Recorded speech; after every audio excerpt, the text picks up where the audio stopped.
साथीभाइ आज एकदमै दुःखको खबर छ। म एकदमै दुःखी छु। अनि हाम्रो जाजरकोट जिल्ला जुनिचाँदे गाउँपालिका वडा नम्बर 6 निवासी पूर्व एमाले वडा अध्यक्ष सुरेन्द्रबहादुर साई हाम्रो अङ्कलको दुःखद निधन भएको छ। उहाँ खासमा केही बिरामी हुनुहुन्थेन र अचानक उहाँको मृत्यु भएको खबर सुन्यौँ हामीले। र मसँग भेट नभएको उहाँको झन्डै 2 वर्ष भयो। साथीभाइहरू मान्छे यो तेरो यो मेरो अनि मेरो राम्रो तेरो नराम्रो भनेर हरेक टिका टिप्पणीहरू हरेक मनमुटावहरू साथीभाइहरूसँग गर्ने हाम्रो प्राय बानी हुन्छ। तर यसो सम्झिँदा यो खासमा केही रहेनछ। मान्छेको जीवन एउटा खरानी सरह नै हुँदो रहेछ। हावा आएर फुइयो उडाइदियो भने सकियो। त्यसैले मान्छेसँग भेट हुँदा राम्रो बोल्ने गरौँ, सबैसँग मिठो मुलाकात गरौँ र मिलेर बसौँ। किनकि मान्छेको भेट नै कुन भेट अन्तिम हुन्छ भन्ने कुरा थाहा हुँदैन रहेछ। म विदेश आउँदाको राति मैले धेरैजना साथीहरूलाई बोलाएको थिएँ।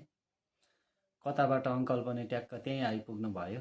अनि मैले उहाँ घर जान्छु भनेर जान खोज्दै हुनुहुन्थ्यो।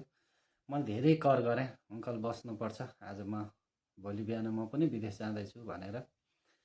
अनि उहाँ त्यो भनेपछि बस्नुभयो। किनकि उहाँ र म सानै लगभग म 14 वर्षको उमेरदेखि नै उहाँसँग साथ गरेर लामो समय उहाँसँग धेरै साथ गरेँ। किनकि उहाँको पनि भैँसी गोठ थियो, हामी पनि भैँसी गोठ। बर्खामा असाढदेखि हामी लगभग मङ्सिरसम्म कार्तिकसम्म हामी सँगै बस्थ्यौँ अनि साथ गर्थ्यौँ, हाँसो खेल यताउता गर्थ्यौँ।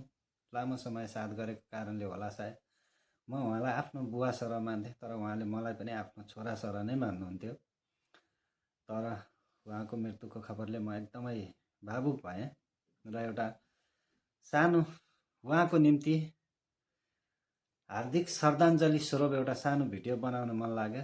साथीहरू, यो भिडियो सबैले सक्दो सेयर गरिदिनु होला। अनि घर परिवार, आन्टी, भाइ बहिनी अनि सबैलाई धैर्य धारण गर्ने शक्ति मिलोस् भन्न चाहन्छु। योभन्दा अरू बोल्ने त केही शब्द नै आएन, केही बोल्न सकिनँ साथीभाइ हो। अनि हार्दिक श्रद्धाञ्जली। अङ्कल हजुरको स्वर्गमा बास होस् भन्न चाहन्छु। उहाँ हाम्रो एकदमै समाजसेवी र मिलनसार व्यक्ति हो। आज उहाँ यो संसारमा रहनु भएन, के गर्नु। नियतिको खेल कुन बेला कसलाई बोलाउँछ थाहा हुँदैन साथीभाइ।